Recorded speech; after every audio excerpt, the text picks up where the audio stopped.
Hello everyone, it's Victoria with Nutrition by Victoria. Welcome to today's video. Today I'm going to be discussing FODMAPs and why a raw vegan diet may not be working out so great for you, or even a high fruit diet, and how to make it work for you. I myself have been eating a predominantly raw till 4 or fruit till 4 diet for the last decade, and that is being a person having digestive disorders. I have gastroparesis and irritable bowel syndrome. Man I've managed to manage both of those conditions by eating this way. And ironically, the information that's out there about management for those digestive diseases does not include a high fruit diet. So, I'm going to talk about why a high fruit diet works really well for IBS and gastroparesis and other digestive disorders, if that's something that you're dealing with, and how to make the high fruit diet work if you're having issues with fruit as well. So, let's get right into today's video. I hope you're all doing well and find this video to be helpful, because that is my goal, is to help you feel good in your body, right? Because feeling good is ultimately how we end up getting the rest of the results, the aesthetic results and the health results that come with a high carb, low fat, plant-based, ideally vegan diet. If you look across the board, um, when it comes to nutrition advice, every um, outlet or healthcare professional, for the most part, is going to be promoting a predominantly plant-based diet that is relatively high carb and low fat and sufficient in protein. So, what I propose is not necessarily like out of the ordinary. There are not a lot of doctors out there who actually promote like the carnivore thing, the keto thing, and that's actually getting quite phased out in favor of low fat, high fiber diet, because it just helps with chronic disease management for the majority of conditions: heart disease, cancer, diabetes, etc. So, um, I am talking about a very narrow topic today, but it can make or break your ability to stick with a high carb, low fat, plant-based vegan diet. And that is learning how to eat a lot of fruit, because ideally, if you're eating high carb, you're going to be getting the majority of your calories from fruit and starches, right? So, we want to be able to get in enough calories from those foods so that we don't fail and fall off the wagon and go back to, junk food or eating a lot of animal products and fats, because that seems to be the default, especially amongst raw vegans, is that when they kind of max out their fruit intake for the day, they go into the fats, the fatty dressings, the avocado, and that's fine if um, you are happy with your results. But ultimately, those fats, even the plant fats, have been shown to have detrimental effects on insulin sensitivity. And, just quoting the work of Percival Hemsworth, uh, fat does impair insulin sensitivity and glucose tolerance. So that's something to be aware of if you do, favor the plant fats. And you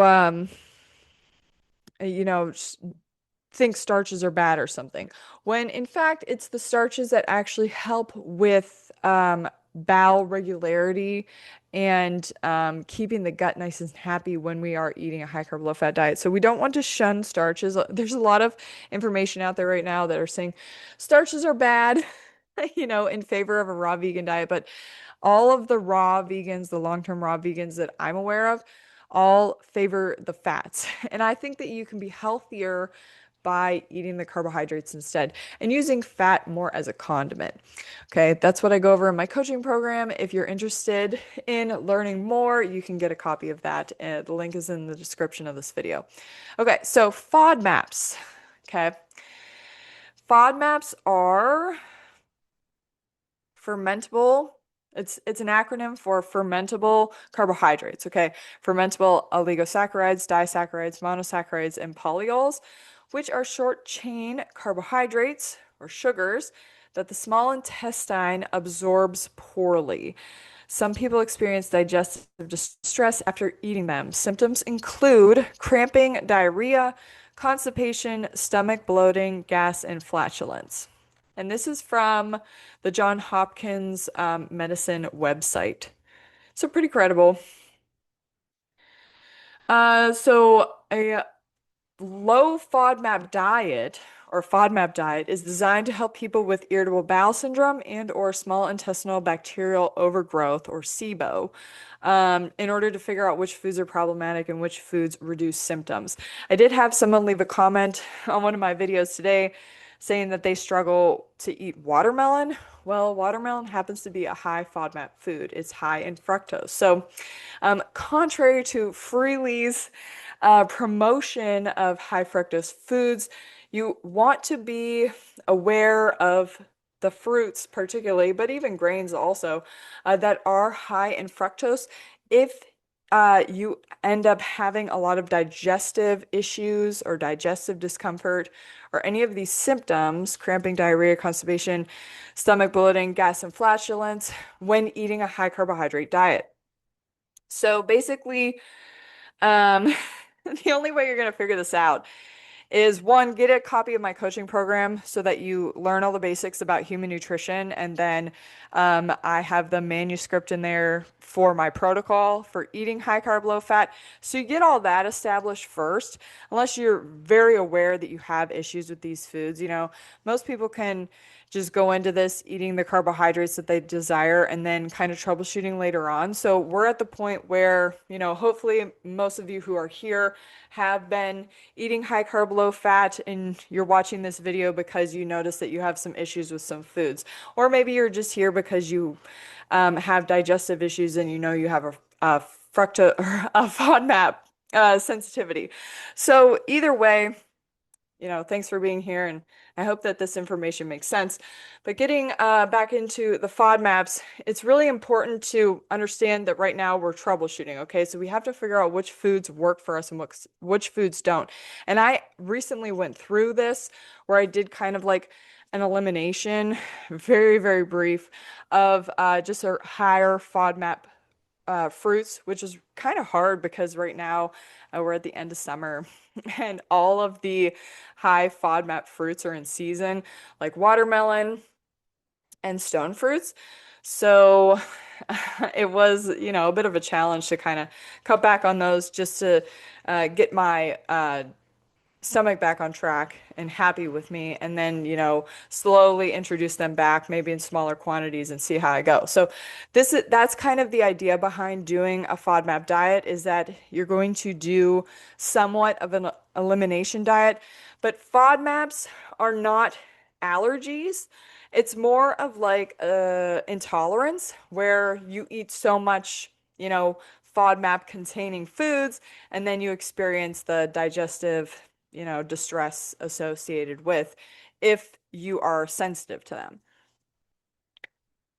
So I myself am sensitive. I have clinically diagnosed irritable bowel syndrome, but like I said, I have managed to eat a high fruit diet for over a decade. So I'm going to share, you know, what has worked for me. But yeah, so how does the low FODMAP diet work? Okay. First, you stop eating certain foods that are high FODMAP. We're going to go over those soon. Next, you slowly reintroduce them to see which ones are troublesome. This is what I just discussed. Once you identify the foods that cause symptoms, you can avoid or limit them while enjoying everything else worry-free. And there's actually something that you can do in order to improve your sensitivity to certain FODMAPs as well. Okay, what can I eat on the FODMAP diet? to ease symptoms either of IBS or SIBO, it's essential to avoid the high FODMAP foods that aggravate the gut, including dairy-based milk, yogurt, and ice cream. I mean, most of us aren't eating that here, but maybe you are new to my channel and consuming dairy. Dairy is generally a huge problem for most people. Um, More so adults than children, even though I see it in children as well. But we lose our ability to digest lactose really early on. And lactose is a fermentable carbohydrate, so a FODMAP. Okay, we have wheat-based products such as cereal, bread, and crackers, beans and lentils, some vegetables such as artichokes, asparagus, onions, and garlic, some fruits such as apples, cherries, pears, and peaches. Okay, instead you can base your meals around low FODMAP foods, almond milk, grains like rice, quinoa, and oats, vegetables like eggplant, potatoes, tomatoes, cucumbers, and zucchini, fruits such as grapes, oranges, strawberries, blueberries, and pineapple. And then it also includes like meat and eggs up here and specific kind of cheeses. We're not going to be including those in our high carb, low fat, plant-based vegan diet. So you can just, put that on the elimination list anyways, unless you are coming to this video and you're just, you know, a standard American eater and looking for the advice. You can just go to, FODMAPs on on your Google search and pull up this website and kind of get the generic information. But I like it because it's a medical website, so you're going to be getting basically the research condensed for the general public to acquire help from. Okay, so we're done with that one. Okay. All right, so the next thing I want to talk about that has really helped me out a lot is that many of you know that I kind of did an experiment where I completely eliminated sugar, and during that time, I had increased my fruit intake.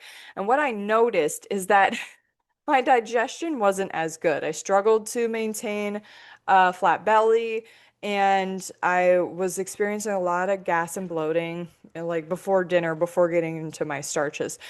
And little did I know that the FODMAP content of my diet is what was aggravating me. And I wasn't having as much issues prior when I had sugar in my diet. And that is really interesting to note because sugar, white sugar specifically, contains no FODMAPs, okay?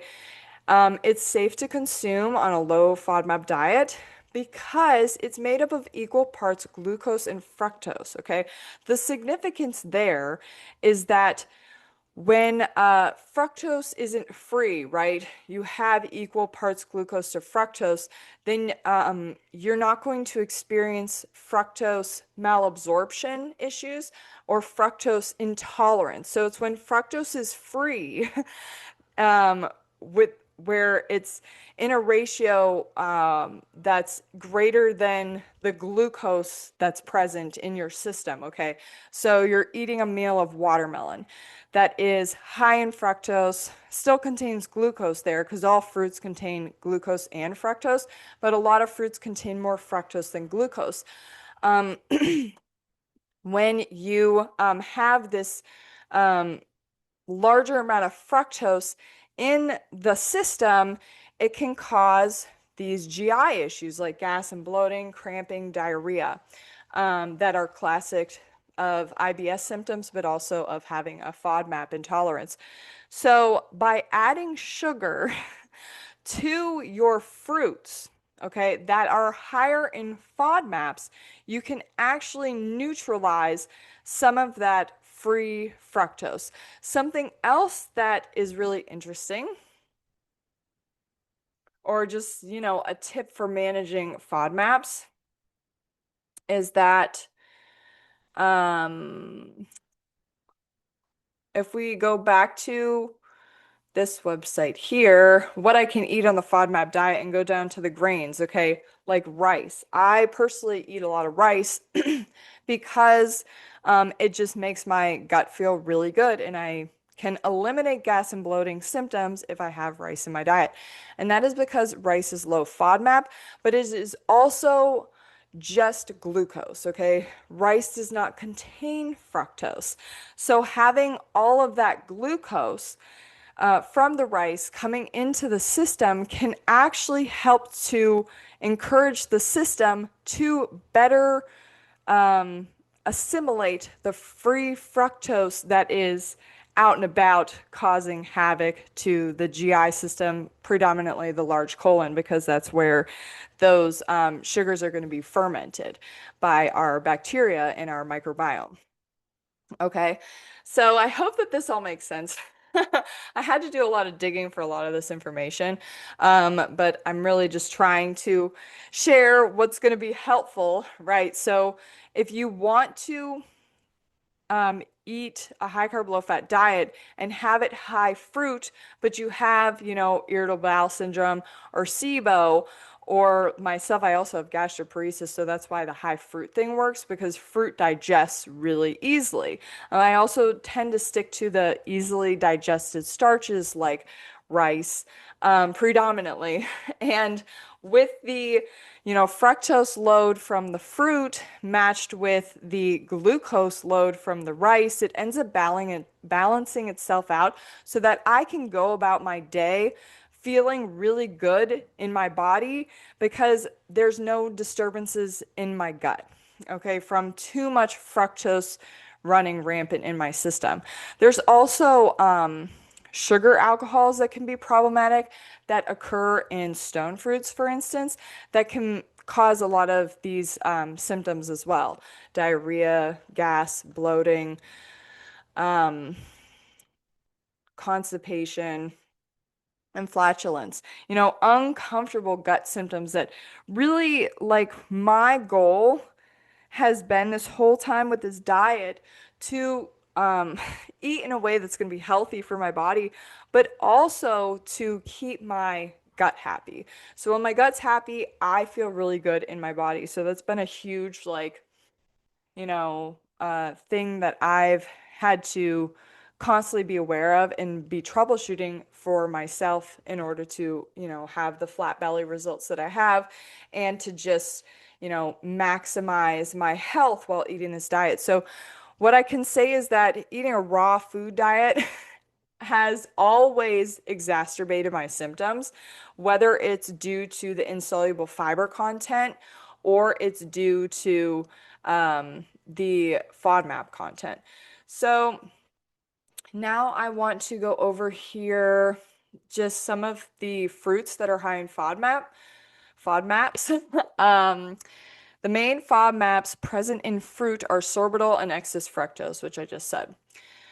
Fruits particularly high in excess fructose include apples, pears, mangoes, cherries, figs, nashy pears, watermelon, and dried fruit. Ironically, though, dates are low FODMAP, and I've always done really well on dates, and it's because they have more of a balanced ratio of fructose to glucose. Fruits particularly rich in sorbitol include apples, cherries, nashy pears, peaches, and plums. Many fruits contain both fructose and sorbitol, for example, apples and pears. So that's just something to be aware of if you eat an apple or a pear or have a meal of apples or a meal of pears, which I have done before, and then you end up having a lot of like GI distress, an hour or two or three after having that meal, then it's likely that you have a FODMAP sensitivity. It's also important to note that certain vegetables have FODMAPs as well.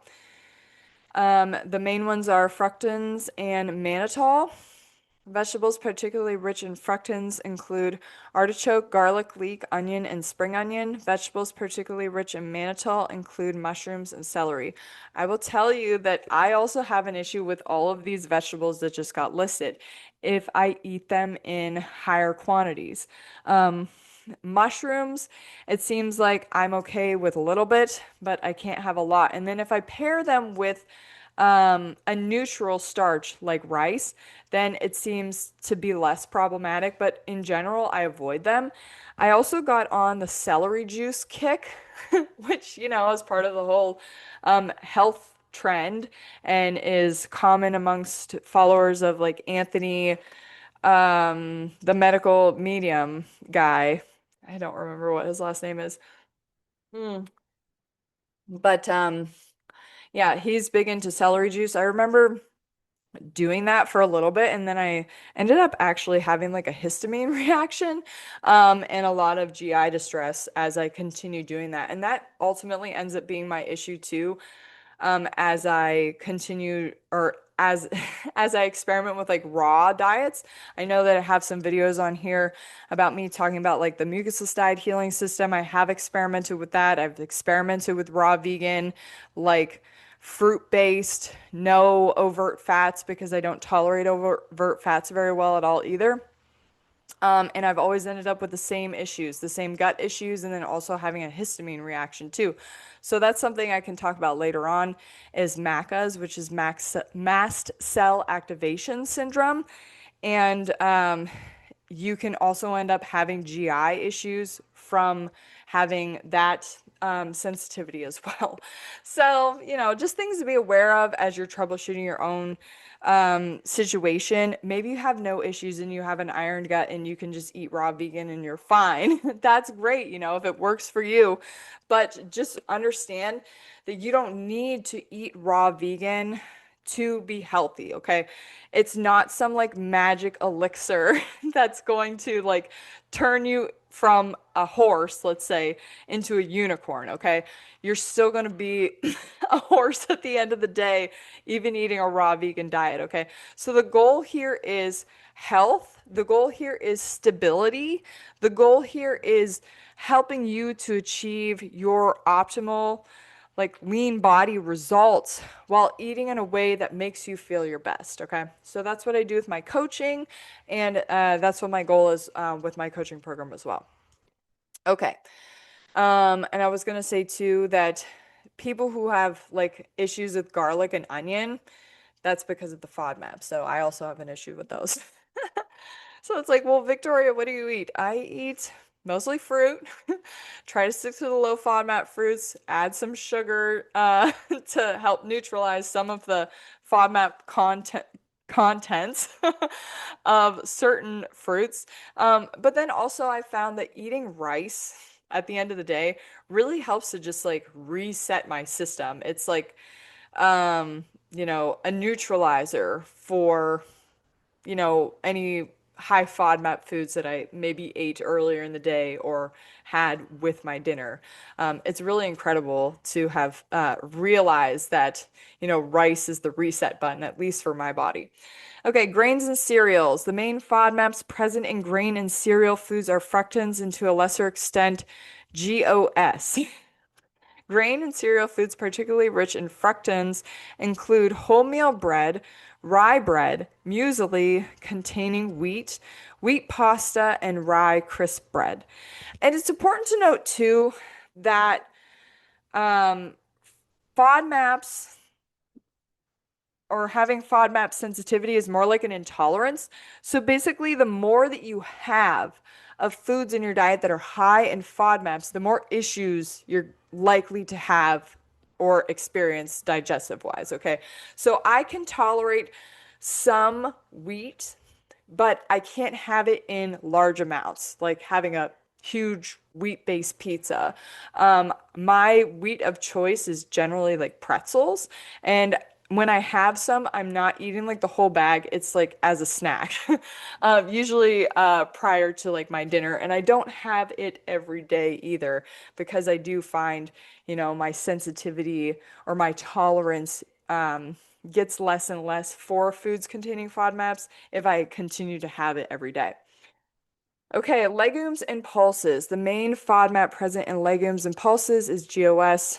I'm not really sure what that stands for. Legumes and pulses, particularly high in GOS, include red kidney beans, split peas, falafels, and baked beans. I definitely have an issue with beans, and I think it's the combination of FODMAPs, but also insoluble fiber. So we're going to get into talking about that really briefly next.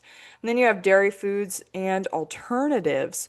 The main FODMAP present in dairy foods is lactose, like I mentioned earlier.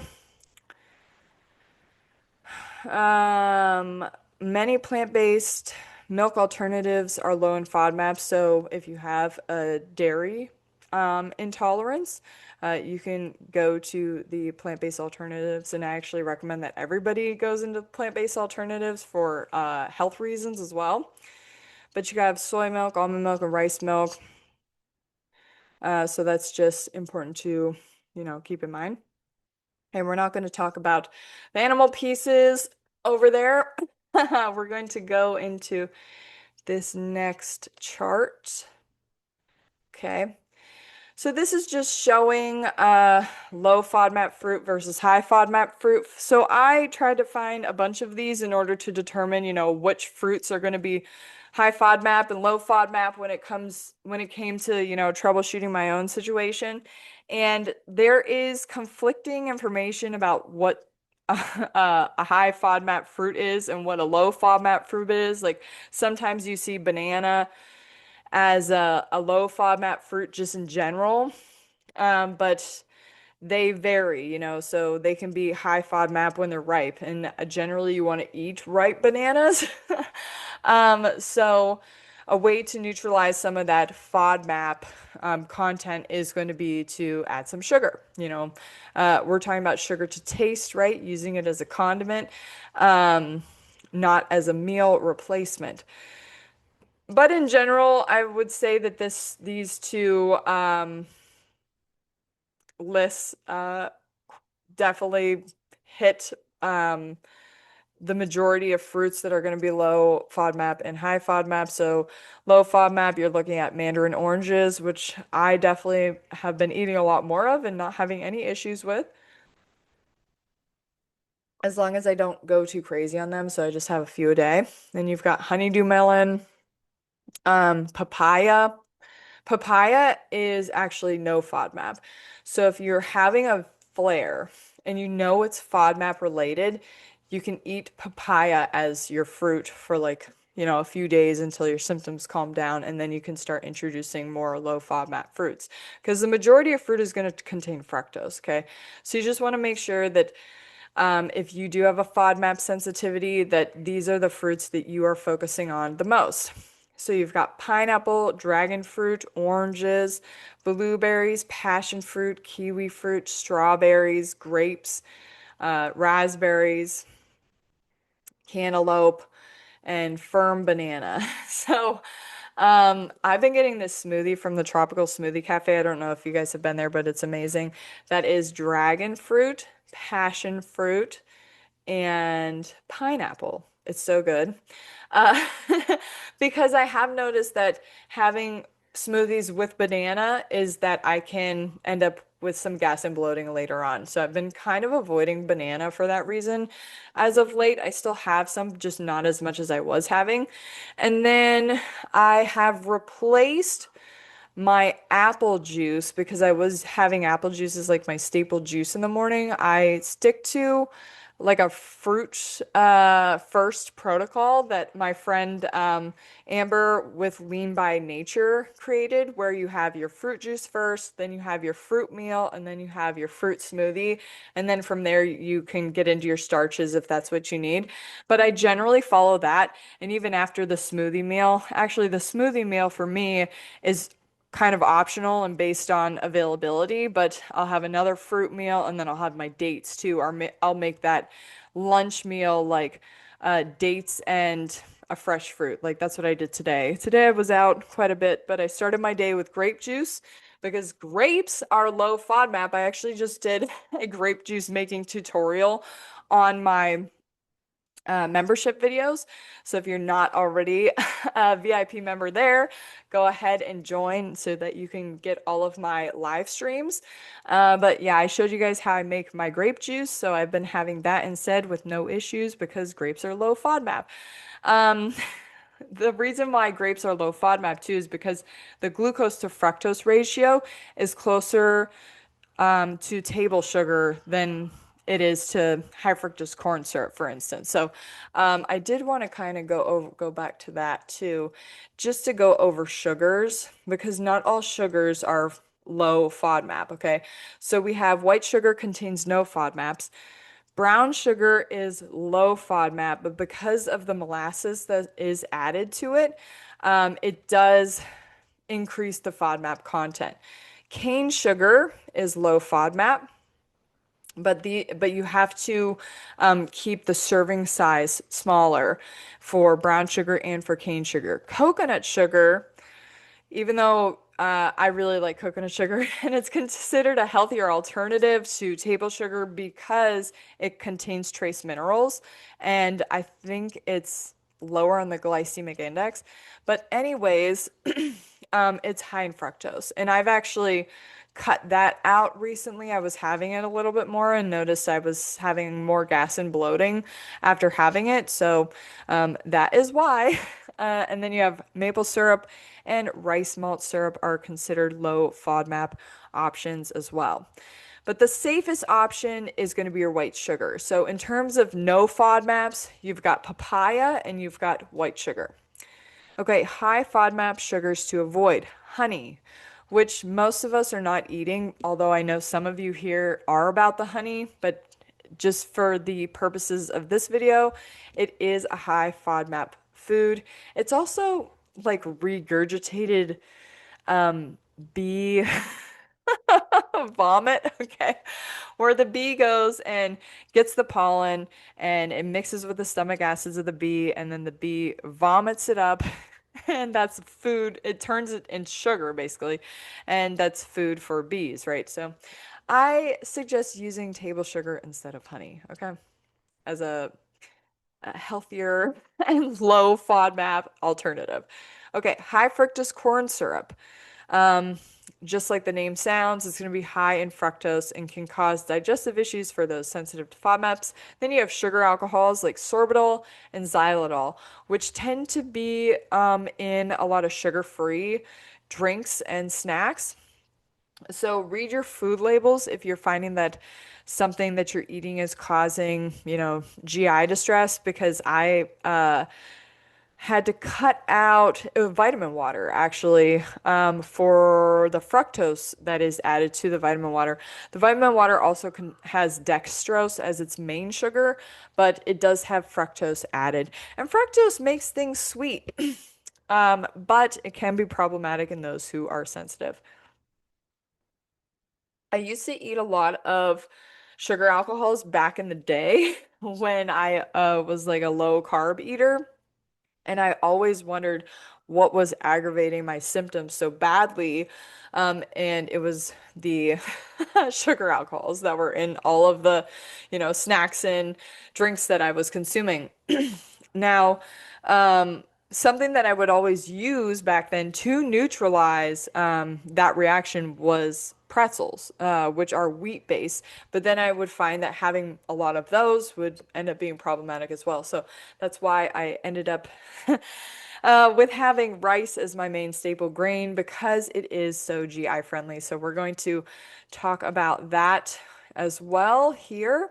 This is the Help for IBS website. Now, just because you have IBS doesn't necessarily mean that you have FODMAP sensitivity, but it's worth sharing this information because I feel like if you have any kind of gut issues, that this safe food list can be helpful for you to restabilize and reset your gut function.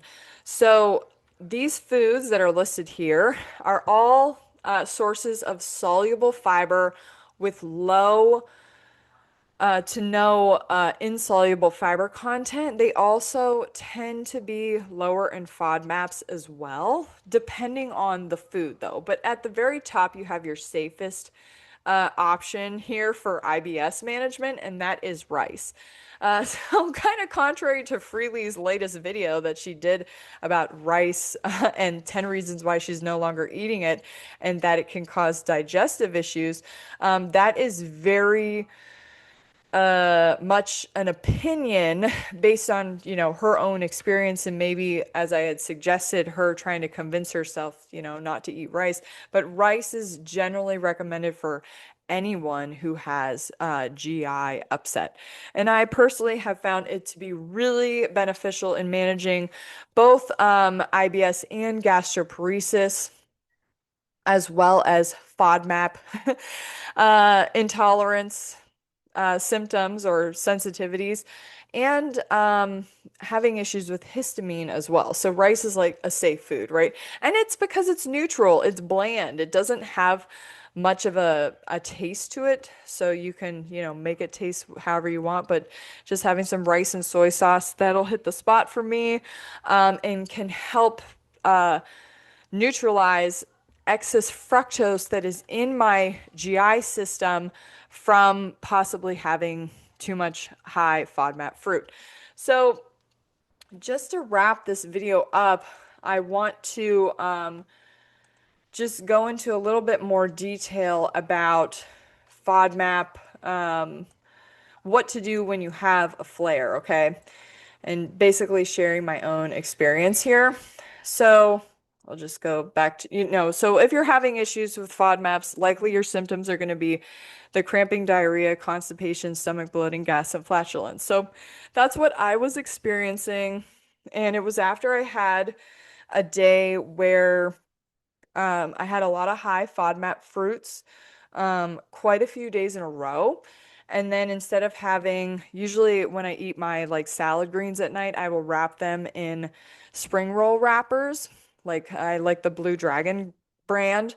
And that seems to go down really easily because I'm, using the the safe foods, right, for help for with help for IBS to balance out the insoluble fiber content of the salad vegetables. So I just want to show here too, when it comes to insoluble fiber being problematic for people who have IBS, what the list looks like. So insoluble fiber can be problematic for people who have IBS because it irritates the gastrocolic reflex. So with IBS, basically the gastrocolic reflex can go into a spasm or when it gets triggered too frequently. And that can cause kind of like a Charlie horse in the system where depending on what your disposition is for IBS, whether it's C or D, you can end up with, having a flare. Anyways, soluble fiber foods help to keep the gastrocolic reflex functioning normally, but having too much insoluble fiber can cause it to spasm. So that's going to be a lot of plant foods, all right? So we got whole grains, nuts, seeds, berries, grapes, cherries, pineapple, peaches, apples, melons, citrus, dates, greens, peas, beans, corn, celery, bell peppers, cabbage, onions, cauliflower, broccoli, cucumbers, tomatoes. So pretty much, all like raw plant foods are going to be higher in insoluble fiber. It's because it's found in the skin or the bran of the fruit or vegetable or grain. What I've done in order to eat high fruit, eat a high raw diet, and manage my symptoms is that I will stick to having juice, the fruit till the fruit protocol that my friend Amber came up with, the Lean by Nature channel. Okay. So she goes, juice in the morning. So I generally have about 16 ounces of grape juice. Okay. So that's helpful for my gastroparesis because I find that I can't really handle a lot of fiber in the morning. Then I'll have some low FODMAP fruit. This morning I had cantaloupe. And then I will maybe have some Sour Patch Kids, which are actually low FODMAP because their main ingredients are sugar and cornstarch. And then I will get into my lunch meal, which today I had actually an apple cider slushy when I was out. Um, and then I had some clementines and I had dates. And I haven't had any symptoms, but I did have the high FODMAP apple, right? And the reason why I haven't had any issues with that is because I am eating low FODMAP majority of the time, and I'm having the rice at night with that heavy glucose load to help neutralize any free fructose floating around. Then the majority of my diet too isn't very high in insoluble fibers, so I'm not shocking my system. And this is something that I've had to troubleshoot out because I used to eat really big fruit meals and always wonder why I was like super bloated or super like uncomfortable. And it was because I was having too much of either insoluble fiber or I was having too much FODMAPs or, the histamine thing too, which is something that I more so experience when I'm completely raw, not necessarily raw till 4. But I do end up having some symptoms being raw till 4 or fruit till 4 if I don't follow my own rules for my body, which is to keep it predominantly low FODMAP, stick to the safe soluble fiber foods for the most part, which I'm going to pull those back up again.